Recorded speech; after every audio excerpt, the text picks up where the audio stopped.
Salut, c'est Franck Taluto. Ce mois-ci, je vous propose de parler de la nouvelle exposition temporaire du Musée des Verts. Elle est consacrée au stade Geoffroy Guichard, ce fameux chaudron qui aimante tant les supporters stéphanois, même en ces temps difficiles de Ligue 2. Pour revenir sur l'histoire de cette expo, ce qu'on y trouve et des anecdotes, c'est le responsable du musée, Laurent Chastelière, qui nous dit tout. Dessous de verre numéro 34, ça commence maintenant.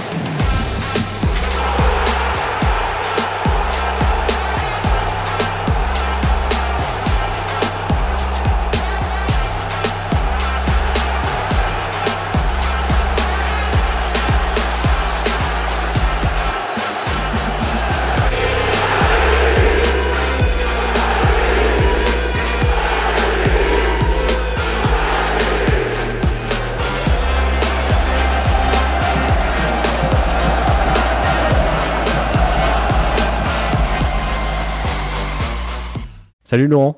Salut Franck. Merci d'avoir accepté l'invitation.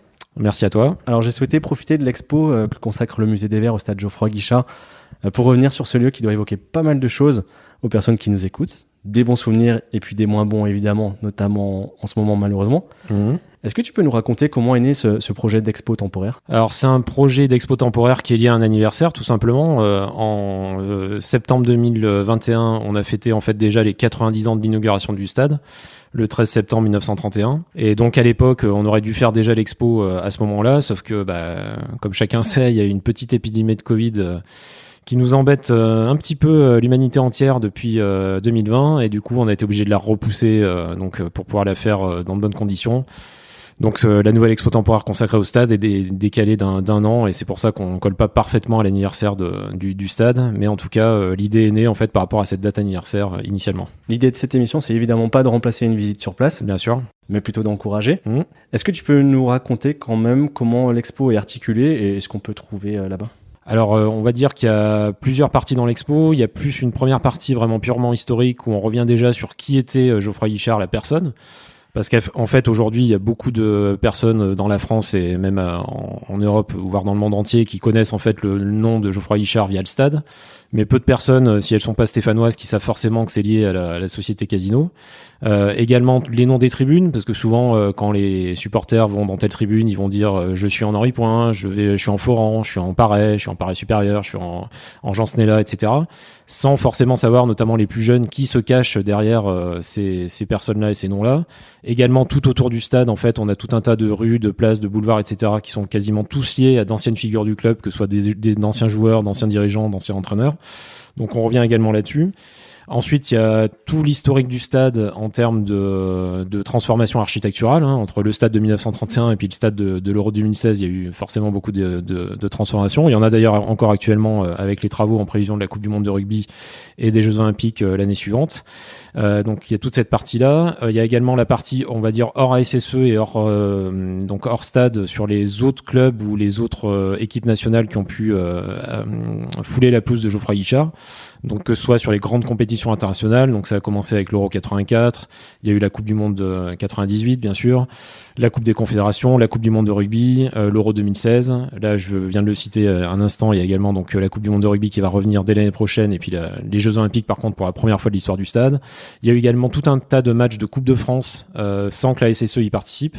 Donc soit avec des équipes complètement étrangères au territoire, ou également avec des équipes locales amateurs. Donc certains se souviendront du parcours de Côte Chaude qui avait rempli Geoffroy Guichard. Andrézieux, il y a pas très longtemps, qui a sorti l'OM, donc qui a fait un des plus grands exploits de leur histoire au sein du Chaudron. Il y a eu également, ça peu de personnes le savent, une finale de Coupe Gambardella en 89 qui avait eu lieu à Geoffroy Guichard. Et puis il y a eu également tout un tas de concerts, donc on revient également sur tous les concerts. Et puis il y a toute une grande section pour terminer sur un petit peu le saviez-vous, avec tout un tas d'anecdotes plus ou moins connues sur le stade. Donc là aussi il y a de quoi remplir une bonne heure de visite si on est passionné par le stade. Et en termes d'objets, donc on a tout un tas d'objets qui se rapportent à ces matchs, toutes ces compétitions qui ont pu avoir lieu au stade. Et puis on a également tout un tas de maquettes, parce que qui dit stade dit architecture. Donc on a pu récupérer avec l'aide notamment des archives municipales et de Saint-Étienne Métropole donc des maquettes de versions du stade. Alors soit les versions du stade réel tel qu'il a été fait au final, donc correspondant au projet retenu, mais également des maquettes de projets non retenus, que ce soit pour l'Euro 84 avec une très belle maquette bois. Donc pour les étudiants en architecture, s'ils voient ça, ils vont découvrir comment on faisait des maquettes de projets architecturaux au début des années 80, et puis également des maquettes beaucoup plus récentes. Et il y a notamment les 3 projets qui n'ont pas été retenus en fait pour l'Euro 2016. Et du coup, les gens peuvent voir également ce à quoi aurait pu ressembler le chaudron, puis éventuellement se dire, moi j'aurais préféré telle ou telle version une fois qu'ils sont sur place. Voilà. Bon alors en fait en 3-4 minutes tu viens de flinguer toutes les questions que j'avais préparées, mais c'est pas grave, on va rentrer un petit peu dans les détails.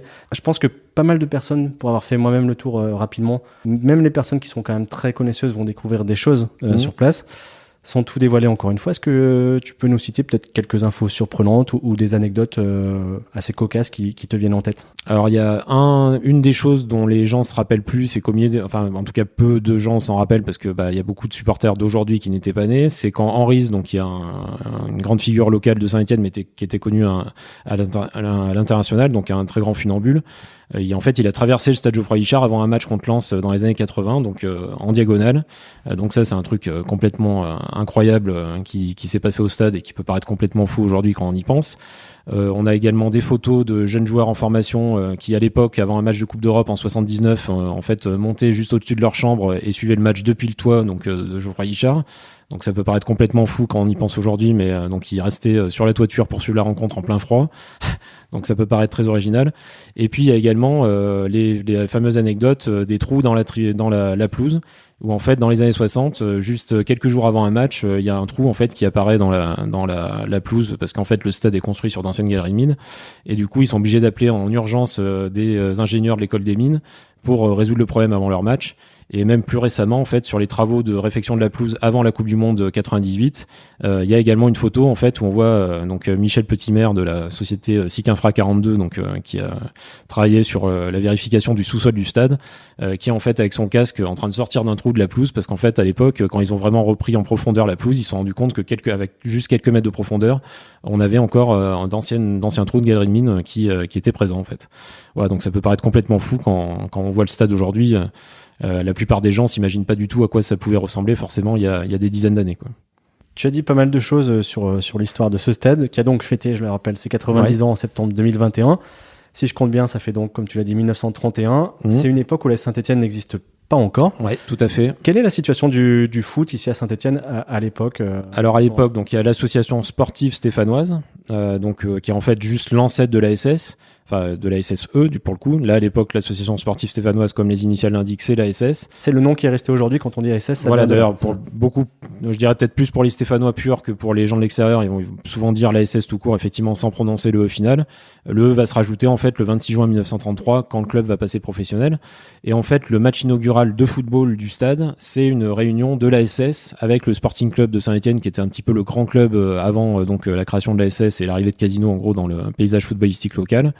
Mais ce qu'il faut savoir aussi, c'est que dans les années 20, le sport collectif majeur en France, c'est plus le rugby que le football.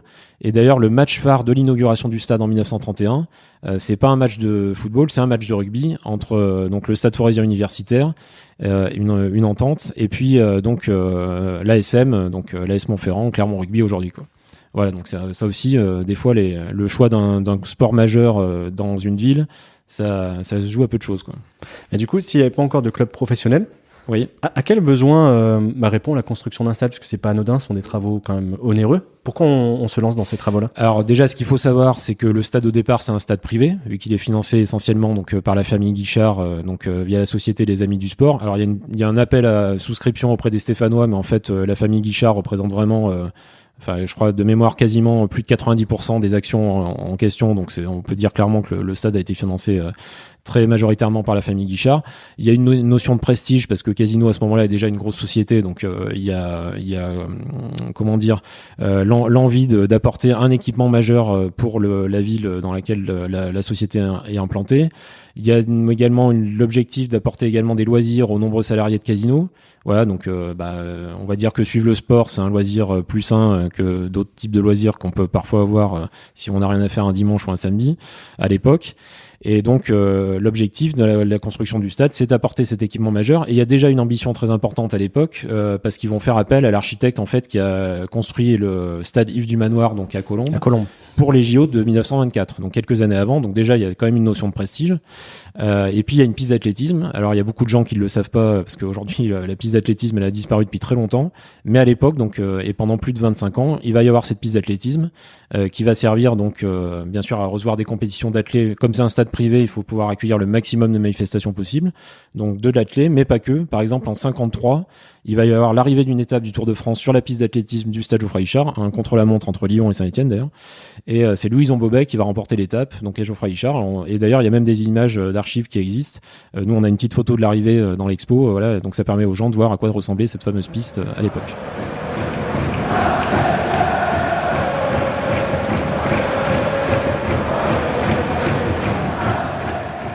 Ce stade, il prend tout de suite le nom de Geoffroy Guichard ou ça vient plus tard? Voilà, non, alors ça vient tout de suite, donc de son vivant d'ailleurs, c'est suffisamment rare pour le souligner, parce que souvent on va en fait nommer un équipement majeur comme ça dans une ville pour rendre hommage à telle ou telle figure, le maire, un grand entrepreneur local, etc.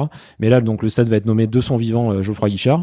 Par contre, contrairement à ce que beaucoup de personnes imaginent, Geoffroy Guichard, lui, n'a jamais été président de l'AS Saint-Étienne. En fait, c'est un de ses fils, Pierre Guichard, qui va être le premier président de l'histoire du club. Et pour rendre hommage à son père, c'est validé. D'ailleurs, on voit dans un compte rendu de la société de l'époque qu'en fait, le choix de Geoffroy Guichard comme nom pour le stade a été retenu par acclamation, en fait. Voilà, donc au cours d'une assemblée générale. Donc bon, visiblement, il y avait l'unanimité qui avait été faite autour de ce nom. Voilà. Donc dès le départ, effectivement, le stade va bien porter ce nom et il l'a gardé depuis. Et on est d'ailleurs un stade qui a jamais changé de nom. Il n'y a pas eu de naming non plus autour du stade. Voilà. Donc aujourd'hui, avec la tendance actuelle, c'est suffisamment rare pour le souligner. C'est une famille qui a eu un lien fort avec le club à la création, on l'a dit, la création du stade. Si mes souvenirs d'enfants sont bons, il y a eu un Yves Guichard à la présence dans les années 90. Oui, tout à fait. Aujourd'hui, est-ce qu'elle a encore une implication, un lien avec la Saint-Étienne? Alors, pas directement, je dirais, avec la Saint-Étienne. Par contre, il y a un tout nouvel équipement qui vient d'ouvrir au-dessus du musée d'ailleurs, qui est la brasserie Geoffroy Guichard. Et en fait, le créateur de la brasserie, c'est Jérémy Guichard, qui est l'arrière-petit-fils de Geoffroy. Et donc, il y a quand même ce lien qui subsiste très clairement encore aujourd'hui au sein du stade. Laurent, quand on prépare une expo comme celle-ci, j'imagine qu'on amasse des données, des chiffres, des documents. Est-ce que vous avez eu l'occasion de comptabiliser le nombre de matchs officiels de l'AS Saint-Étienne à Geoffroy Guichard? Alors, pas précisément. J'ai fait appel d'ailleurs sur cette question à notre partenaire à SSE Stat. Excellent site. Voilà, notre ami Greg Vacher qui doit sûrement écouter ce podcast. Et en fait, en match officiel, on est, je crois, de mémoire, à plus de 1600. Je crois que le chiffre exact, c'est 1693. Alors, ça augmente bien entendu de saison en saison. Donc là, il nous reste tous les matchs de Ligue 2 à venir. Donc ça, c'est le chiffre officiel d'après SSE Stat. Donc normalement, il n'y a pas d'oubli. Et en fait, si on rajoute également les matchs amicaux du club qui ont eu lieu à Geoffroy Guichard, on est à plus de 1800. Mais tous les matchs amicaux de l'histoire du club au stade Geoffroy Guichard n'ont pas encore été intégrés par SSE Stat, m'a dit notre ami Greg. Et du coup, on doit être peut-être à 1800, voire même peut-être à 1900 matchs au total disputés par la SS dans le Chaudron. Ouais. J'en ai évoqué un certain nombre avec pas mal d'invités sur ce podcast. Donc on va pas raconter à nouveau ces grands matchs de Coupe d'Europe, ces derbies et ces autres rencontres qui ont pu s'y dérouler et le marquer. Par contre, le point commun à tout ça, c'est l'ambiance unique du Chaudron. C'est l'occasion de rappeler d'où vient ce surnom et puis qui en est à l'origine, si on le sait. Oui, alors effectivement, il y a moult versions autour de qui a inventé le surnom du stade. En fait, ça vient du match retour contre Hajduk Split, donc en 1974. Pour rappel, donc le club perd 4-1 le match aller, donc en ex-Yougoslavie. Donc personne ne les voit gagnants au match retour. Il y a quand même 26 000 personnes qui se déplacent au stade en semaine pour voir le match retour. Donc c'est quand même énorme en plein mois de novembre à Saint-Étienne. A priori, il fait pas forcément 50 degrés, même si on est dans le chaudron, donc ça peut vite se réchauffer. Et derrière, donc il va y avoir ce scénario fou vu que le club va remporter le match 4-1 et 5 ans en prolongation et donc se qualifier au tour suivant. Et en fait, donc à l'époque, on a les 4 angles qui sont ouverts. On a également derrière donc les usines qui continuent de tourner également la nuit, parce qu'il y a de l'activité également la nuit, donc il y a la fumée des cheminées qui arrive également sur la pelouse. Et puis comme on est au mois de novembre et que c'est l'hiver, il y a également une sorte de brouillard naturel. Et tout ça mêlé, plus l'ambiance avec le public qui devient fou avec ce scénario de match, va faire que un des journalistes yougoslaves qui suivait la rencontre va avoir cette image de chaudron. Et derrière, ça va être repris officiellement, on va dire, par la presse française. Et aujourd'hui, c'est devenu le surnom officiel, entre guillemets, si je peux dire, du stade. Et il y a le fameux panneau ici, c'est le Chaudron, qui a été installé. Alors en fait, à la sortie du vestiaire. Voilà, à la sortie du vestiaire, relativement récemment à l'échelle de l'histoire du stade, vu qu'en fait, ça date de 99. C'est Robert Nouzaret, donc qui était l'entraîneur du club de la remontée, donc en 99, qui avait vu en fait tout simplement qu'à Anfield Road, donc le stade de Liverpool, il y avait la mention This is Anfield, pareil à la sortie du vestiaire quand les joueurs sortent. Et en voyant cette image à la télé, il se dit, ça lui fait tilt en fait, il se dit, nous aussi on a un stade mythique. Pourquoi on ne le met pas en avant justement à la fois pour les joueurs adverses, entre guillemets, dans une logique entre guillemets de peur, et puis surtout pour les joueurs de la SS, pour les booster en leur rappelant qu'ils sont pas sur n'importe quel stade, ni devant n'importe quel public. Et donc ce panneau est installé en 99, et depuis il est toujours resté. Alors il a changé de forme maintes et maintes fois, il a encore changé de forme d'ailleurs à l'intersaison, avec la refonte de la charte graphique du club, mais la mention en elle-même donc est restée depuis 99. Je passe sur, j'allais dire tout à fait autre chose, mais pas vraiment, puisqu'il s'agit encore d'architecture et d'aménagement. Tu en indiques quelques mots en introduction. En 90 ans, c'est un stade qui a évolué plusieurs fois au gré notamment de compétitions internationales, avec aussi la construction progressive des tribunes qui n'étaient pas forcément toutes là au départ. Est-ce que tu peux nous rappeler les grandes étapes de ces évolutions ? Alors, si on remonte dans le temps, depuis la plus récente transformation, c'est la dernière version du stade, on va dire, c'est la version Euro 2016. Très concrètement, sur les dernières décennies, ça correspond à l'accueil des grandes compétitions internationales. Pourquoi ? Parce que souvent, au bout de X dizaines d'années, les normes évoluent et donc il faut remettre le stade aux normes. Là, je pourrais même presque rajouter une étape supplémentaire avec les travaux qui ont lieu actuellement au stade en vue de la Coupe du Monde de rugby et des JO. Là, les supporters, peut-être la plupart ne le savent pas, même s'il a commencé à y avoir quelques articles sur le sujet. On a profité Saint-Étienne Métropole, donc qui est propriétaire du stade aujourd'hui, a profité de la trêve Coupe du Monde qui est exceptionnellement en hiver cette année pour faire ses travaux d'aménagement. Donc actuellement, tout l'éclairage du stade est en train d'être changé. Toute la sono également, et également on a surtout le changement des écrans géants. Donc on va passer d'écrans géants qui faisaient jusque-là 42 mètres carrés en 4 tiers à des écrans géants qui font 80 mètres carrés en 16 neuvième. Donc il va vraiment y avoir un gros changement. Donc j'invite d'ailleurs les gens à venir supporter l'équipe pour le match contre Caen, vu qu'il aura lieu pour une fois de cette saison en soirée, donc à 19h05 précisément, pour constater le changement. Donc ça, on va dire que c'est la dernière transformation majeure du stade. Avant ça, donc il y a eu la version Euro 2016. Il y a eu la version entre guillemets, parce qu'on peut dire également qu'il y a des demi-versions entre guillemets en 2007 avant la Coupe du Monde de rugby. Il y a également des aménagements avec justement l'installation pour la première fois d'écrans géants dans les angles à l'époque qui étaient encore ouverts. La création également, l'installation de panneaux photovoltaïques sur la toiture de la tribune Pierre-Fauran pour permettre de générer de l'électricité verte déjà à l'époque, donc il y a 15 ans. Avant ça, il y avait eu également, bien entendu, la Coupe du Monde 98, qui était là, pour le coup, une vraie transformation majeure. Création de la partie supérieure de la tribune Henri Point, réaménagement total des salons, avec notamment la création du salon Platini et de loges, ce qui n'était pas le cas avant. Si on remonte 14 ans encore avant, 84, la réception de l'Euro 84 en France et à Saint-Étienne avec 2 matchs, où là, donc, on va avoir également des transformations majeures, notamment au niveau de la tribune Pierre-Fauran. Avant ça, donc juste avant l'épopée des Verts, donc dans les débuts des années 70, la création du bâtiment administratif, donc un immense bâtiment en verre sur la façade de la tribune Pierre-Fauran, avec notamment les bureaux administratifs du club tout simplement, et puis surtout donc les chambres des jeunes joueurs en formation. Donc c'est comme si encore aujourd'hui au stade vous aviez en tribune Pierre-Fauran les chambres des jeunes en formation. Bon, alors c'est plus le cas depuis la création du centre Verdun, mais donc c'est resté jusqu'au début des années 90 quand même. Donc c'est à signaler. Et puis avant ça, donc il y a les 2 autres grandes transformations majeures, je dirais. 1965, avec la vente du stade, donc qui était donc d'abord un stade privé à la ville de Saint-Étienne pour pouvoir financer les travaux d'éclairage. Vu qu'en fait, pendant 34 ans, il n'y avait pas d'éclairage au stade. Donc c'était très embêtant, notamment quand on joue la Coupe d'Europe et qu'il fallait jouer en semaine, donc il fallait jouer l'après-midi. Donc très contraignant à la fois pour les équipes et puis pour faire venir du public en pleine journée en semaine. Et puis pour les diffuseurs ensuite avec le début des retransmissions télé. Donc là, installation de ces 4 grands mâts d'éclairage qui sont restés en fait très longtemps vu qu'ils ont été retirés juste au début des travaux pour la Coupe du Monde 98. Donc ils sont restés quasiment 30 ans. Et puis 1957, la disparition de la piste d'athlétisme et donc la version à l'anglaise entre guillemets du stade. Donc pour rappel, les 2 caractéristiques majeures d'un stade dit à l'anglaise, c'est la proximité des tribunes avec le terrain. Donc ça, on l'a gardé avec la rénovation pour l'Euro 2016 bien sûr. Et par contre, 4 tribunes en fait indépendantes des unes des autres. Donc pas de construction dans les angles. Là par contre, pour la première fois de l'histoire du stade, pour l'Euro 2016, le projet architectural a retenu donc le fait de combler les angles avec donc des tribunes dans chaque angle. Et donc là on a perdu une partie donc du coup du caractère à l'anglaise du stade. Il y a un seul grand stade en France qui a gardé pleinement ce caractère-là, c'est le stade du Racing Club de Lens, où là on a bien gardé 4 tribunes indépendantes tout en ayant cette proximité avec le terrain.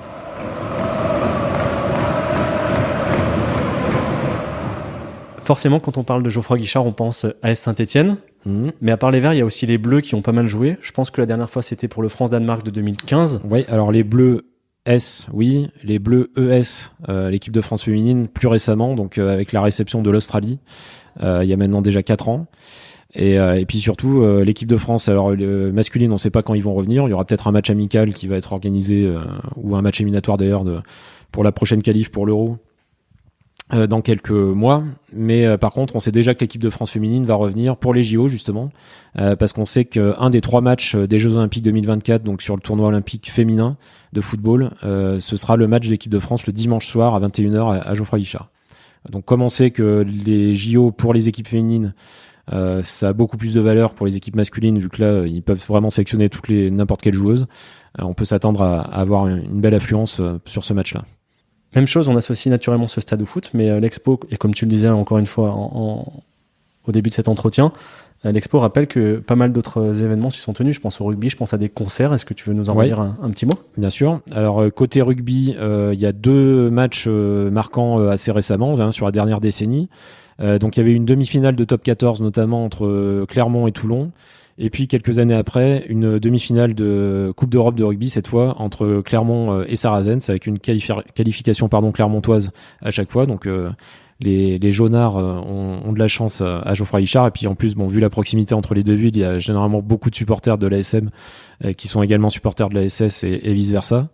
On a donc également le retour de la Coupe du Monde de rugby dans un an, avec notamment l'équipe d'Australie qui sera d'ailleurs logée à la Charpinière à Saint-Galmier, donc à côté de Saint-Etienne. Donc ça va être son camp de base pendant toute la Coupe du Monde. Aussi parce qu'ils vont jouer 2 fois Geoffroy Guichard, donc forcément il y a une proximité qui est importante pour la récupération. On aura également l'équipe d'Argentine qui est également une belle équipe de rugby. Quelques semaines avant, on aura un test match de l'équipe de France de rugby contre l'Écosse. Donc là, on peut s'attendre à une belle ambiance avec le retour des Écossais qui avaient déjà joué au niveau rugby pour la Coupe du Monde 2007 et puis niveau foot pour la Coupe du Monde 98. Je pense qu'il y a beaucoup de Stéphanois qui étaient déjà nés à l'époque, qui s'en rappellent très bien vu l'ambiance qu'ils avaient mis dans la ville. Et puis niveau concert, il y a 3 concerts vraiment marquants, majeurs, qui ont eu lieu au stade Geoffroy Guichard. Donc le premier, c'était avec Bruce Springsteen, en 1985, quand il est vraiment au top du top de sa renommée internationale, même s'il est encore bien entendu aujourd'hui un artiste de renommée internationale et qui remplit encore les stades.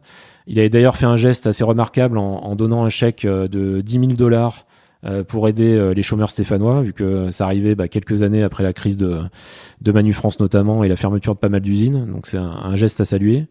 Ensuite, il avait fallu attendre 2003 pour un concert de Johnny Hallyday. Ouais, donc un artiste français majeur. Et puis le dernier concert en date, 2008, c'est The Police, donc le groupe de Sting. Là avec pas mal de reproches de la part de beaucoup de fans, parce que le concert avait commencé un petit peu plus tôt que prévu sur le billet, avec pas mal de personnes qui pensaient avoir largement le temps d'arriver parce qu'il y aurait une première partie et puis qui arrive et puis le concert a déjà commencé. Donc c'est le dernier concert a laissé un petit goût amer au stade Geoffroy Guichard. On peut s'attendre par contre peut-être dans quelques années ou quelques mois à avoir de nouveau des concerts de grande ampleur au stade, maintenant qu'il y a les aménagements qui ont été faits niveau sono, niveau éclairage et niveau écran géant. Voilà, ça peut peut-être ouvrir de nouvelles possibilités, même si on sait aujourd'hui qu'en France il y a très peu d'artistes de renommée internationale qui sont capables de remplir un stade, donc souvent ils se contentent de faire les plus gros stades de France. Donc le Stade de France, le Stade Pierre-Mauroy, nos amis du Groupama Stadium, et puis également le Stade Vélodrome, en gros pour se calquer sur les 4 plus grosses villes de France, 4 plus grosses agglomérations, et être répartis à peu près sur tout le territoire. Et juste pour finir là-dessus, petite anecdote que j'ai appris ce matin en écoutant le podcast de Ken Kojandi et Navo qui s'appelle Un bon moment, qui était consacré à leur producteur qui s'appelle Thierry Suc, qui était un Lyonnais, qui a fait ses études à l'ESC de Saint-Etienne et qui était donc le producteur quand il était tout jeune du concert de Bruce Springsteen à Geoffroy Guichard. Très bonne anecdote, j'étais pas au courant. Donc assez incroyable. Ouais, à l'époque d'ailleurs, c'est fou de se dire que Bruce Springsteen avait fait un concert à Geoffroy Guichard et donc à Saint-Étienne, parce qu'il est vraiment au top de sa renommée internationale. Et je crois que le seul autre concert qu'il fait en France à ce moment-là, il me semble que c'est en région parisienne. Donc voilà, c'est assez fou, quoi. Laurent, on arrive tout doucement sur la fin de la discussion. Pour compléter son passage au musée des Verts, on peut suivre la visite guidée du stade Geoffroy Guichard, justement. Tu peux nous en dire quelques mots, combien de temps elle dure et puis ce qu'on peut y voir? Voilà, donc la visite du stade, c'est une visite guidée, bien entendu, parce qu'on peut pas laisser les supporters se balader dans le stade. Sinon, il y en a beaucoup qui finiraient sur la pelouse. Et je rappelle, j'en profite du podcast pour rappeler qu'il est interdit de marcher sur la pelouse du stade Geoffroy Guichard. Voilà, donc si nos amis de Saint-Étienne Métropole m'écoutent, ils seront contents que je fasse ce petit rappel. Plus sérieusement, donc la visite dure 1 heure environ. On commence par la cour d'honneur, donc devant l'escalier principal. Ensuite, on va rentrer par l'accès presse, donc comme si on était journaliste un soir de match. On enchaîne avec la salle de presse. Donc là, on explique effectivement comment ça se passe après match, avec les réactions du coach, etc. La zone mixte, donc où se rencontrent les joueurs et les journalistes. Bon, généralement les joueurs quand ils viennent. Voilà, quand ils viennent, c'est ce que j'allais dire, c'est-à-dire qu'ils sont obligés de passer par là pour ressortir du stade, mais ils sont pas obligés de s'arrêter. Ensuite, on voit l'espace par lequel vont arriver les joueurs de la SSE, donc qui est décoré avec des grandes photos, notamment mettant en avant certains ambassadeurs du club. Un gros rappel du palmarès, donc ça nous permet également de rappeler, malgré la période actuelle qui est délicate, qu'on reste un des clubs français qui a le plus beau palmarès quoi qu'il arrive. Ensuite, on arrive enfin à la zone vestiaire. Donc là, on voit la partie, on va dire, table de massage, etc. Et puis vraiment le cœur du réacteur avec le vestiaire en lui-même, donc avec les emplacements de chaque joueur, leur casier, etc. Donc les gens peuvent se prendre en photo devant le casier de leur joueur préféré. On ressort ensuite donc pour accéder au couloir d'accès au terrain. Alors, une fois que les travaux actuels seront terminés, on pourra retourner en bord de pelouse, donc pour voir vraiment le stade depuis le bord de pelouse, donc comme si on était joueur un jour de match. Et puis on termine en montant dans le salon Platini, donc qui est le salon qui a la plus belle vue sur le stade et qui permet donc de voir comment se passe un match, enfin à quoi ressemblent les espaces VIP en tout cas. Donc là, c'est un peu l'envers du décor parce qu'on a un public quand même essentiellement grand public, donc la plupart des gens n'ont jamais accédé au salon, donc ça leur permet de voir également à quoi ressemblent les salons. Et je profite de cette question également pour saluer nos bénévoles, qui sont nombreux et sans qui ce serait impossible d'assurer autant de visites. Donc Michel Roux, Marc Charouin, Alex Minck, notre caméraman historique qui a des anecdotes incroyables vu que ça fait des dizaines d'années qu'il suit le club et que c'est encore aujourd'hui un passionné et un expert de l'ASS avec des anecdotes que lui seul a. Yves Verrière, l'ancien journaliste du Progrès également, qui nous aide beaucoup.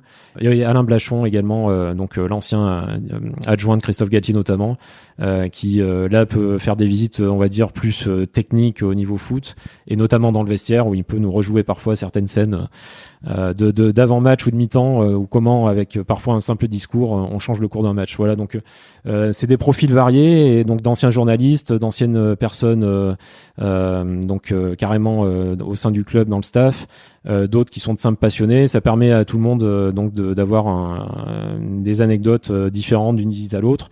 Chaque visite dure environ 1 heure et donc c'est couplé à la visite du musée, donc avec des formules donc à 15 € plein tarif, 12 € tarif réduit pour les étudiants, les plus de 60 ans, les personnes en situation de handicap, les demandeurs d'emploi, je crois que j'oublie personne, et également donc une formule pack famille, donc là 2 moins de 18 ans et 2 plus de 18 ans à 42 €, prix symbolique, donc ça revient à 10,50 € par personne, donc là c'est le tarif le moins cher.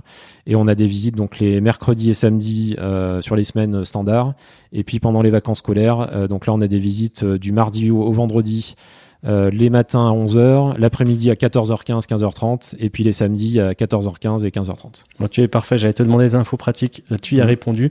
Peut-être, simplement, on est à quelques jours de Noël, est-ce que c'est quelque chose qui s'offre ? Oui, alors effectivement, les gens peuvent venir au musée pour offrir un bon cadeau. Ils peuvent commander également directement leur billet sur la billetterie en ligne. Donc là, ils reçoivent un e-billet qu'ils auront imprimé eux-mêmes par contre.